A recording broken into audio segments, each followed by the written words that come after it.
la încheiere, ultimele, Porsche.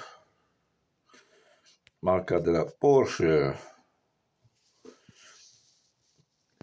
O să vedea așa și o să vedea și pe lung. Uite, așa vedea. Și acum, opa, scuze, le pun și așa pe lung. Așa.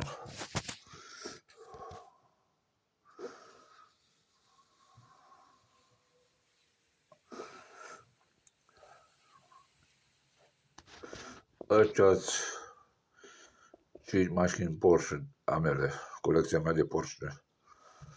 Dar vreau ca în 2025 să mai cumpăr și alte Porsche. Poate reușesc să cumpăr Porsche Panamera sau Porsche model nou.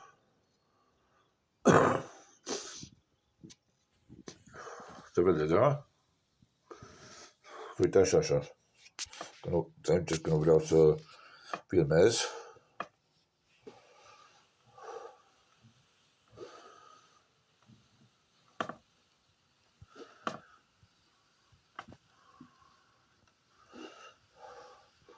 Vă doresc o duminică frumoasă și vă mulțumesc că m-ați urmărit și să mă urmăriți în continuare.